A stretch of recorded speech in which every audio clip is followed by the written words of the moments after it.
We continue here on the Westmoreland Sports Network. Sean Meyers now joined by Nick Keefer, the head coach of the Hempfield Area Spartans, coming off of a thrilling win in overtime against Canon-McMillan, 33-27. You get that first conference win of 2024, Nick. I know probably had to be one of the craziest games you've been a part of. Seems like your team has certainly a flair for the dramatic. What was the emotional roller coaster for you, the fans, the players, everyone involved in that game? I think my heart rate is still up from it. It was the craziest game I've been a part of for sure. Definitely roller coaster of emotions. Our defense played so well, forcing 3 turnovers and returning 2 for touchdowns. And then, offensively, we were having some struggles a little bit. Their defense was pretty good, and the kids never quit. Until the very end, they kept fighting.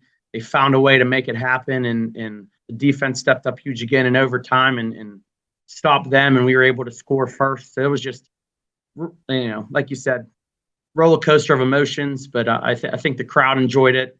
The community that was there was excited, and so hopefully build some momentum that will carry into this week. I know you said the team never quit. Is there any specific lessons or takeaways that your players can apply going forward? So many, right? It's never over until the very end. They just found a way to make it happen. They did whatever it took. Whether it was a fumble recovery, an interception return, falling on a fumble in the end zone. Making sure we make the extra point to go to overtime. So it was a lot of people stepped up. Too many to mention. I don't want to forget anybody, but it was. All the kids just did what needed done. So I'm very, very proud of them, and hopefully it works out, and we continue that momentum.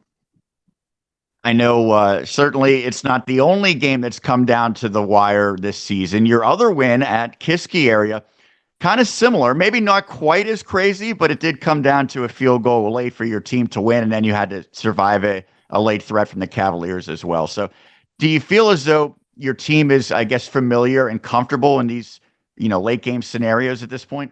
I think they are. When we were in that situation at Kiski, we said, hey, we're going to get the ball. We're going to drive down.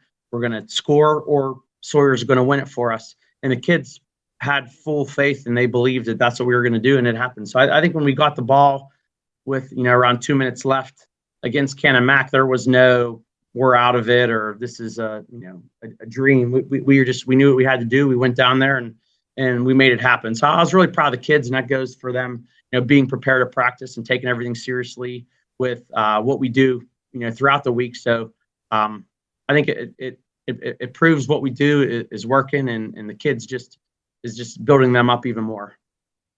I know you said things are working. Obviously, the team has made a stride from a year ago. I think that's fair to say. You're probably still not exactly where you want to be, but you're in the right direction, it appears. How has the team gotten better? And now that you're in your second year as a head coach, how have you gotten better from a year ago? Well, I think, each year is different, but I think that a lot of the kids that were making plays last year are still on the field for us this year. So I think they build off of those experiences, and they don't flinch or blink in those situations. It's like they did it already, and they're ready to go, and they listen, and they're prepared. And I think that that experience, really helps them this year for sure, especially with our leaders. Well, one of your leaders is Dom Dietrich, and I know he was in the news quite a bit before he was even able to play a game this season. And the fact that he's back in itself is a major accomplishment, but he's not just back, he's playing at an incredibly high level. What have you seen from him as a person and as a player this season? Just what a leader. Talk about a kid that, got told in the summer he couldn't do anything for 7 weeks or 8 weeks, and he had to not raise his heart rate over 70, and he followed every single rule that those doctors placed on him. And that's just the type of kid he is. He's a great leader, does everything the right way, and that it showed. He got voted captain this year as a junior. And the kids just looked up to him. He's like having another coach out there on the field for us.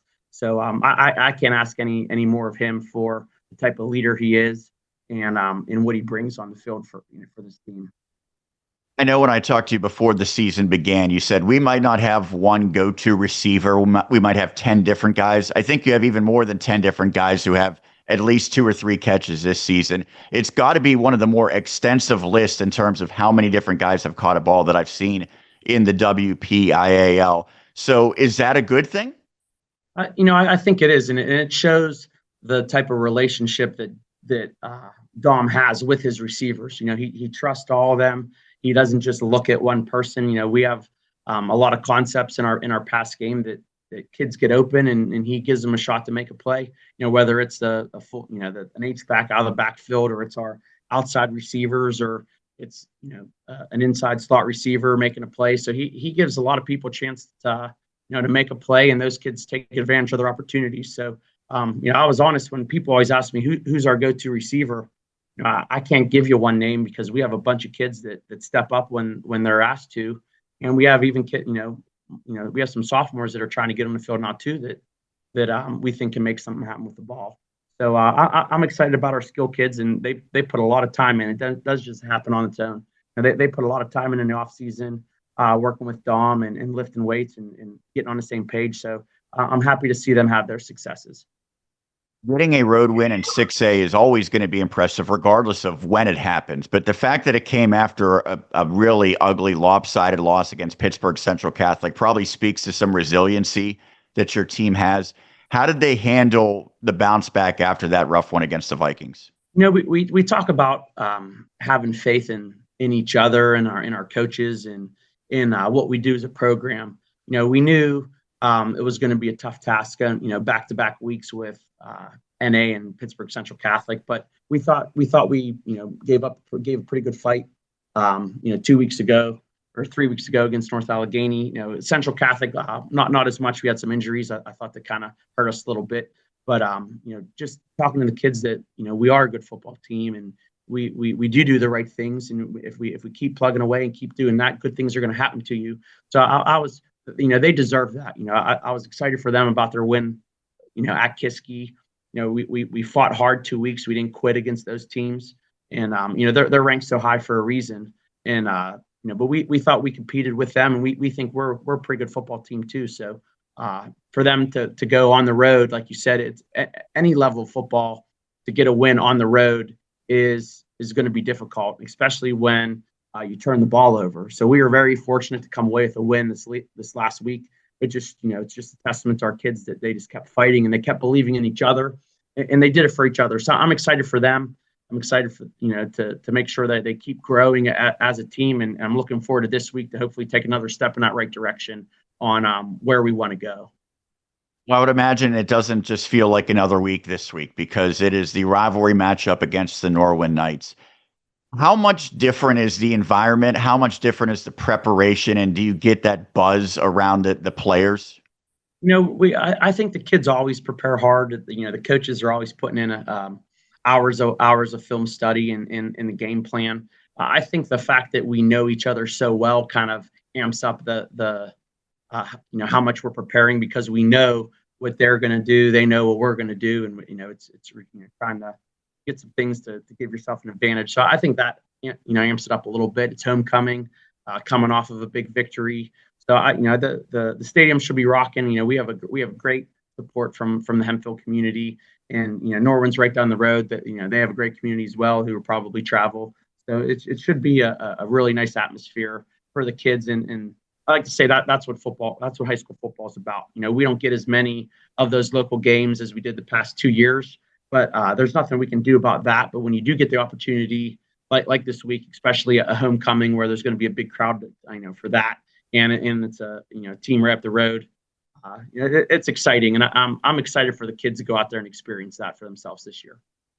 Before you became the head coach of Hempfield Area, you were a longtime assistant, and that includes under Mike Brown, now the head coach for the Norwin Knights. So what's that like going against a person that you worked so closely with a few years ago?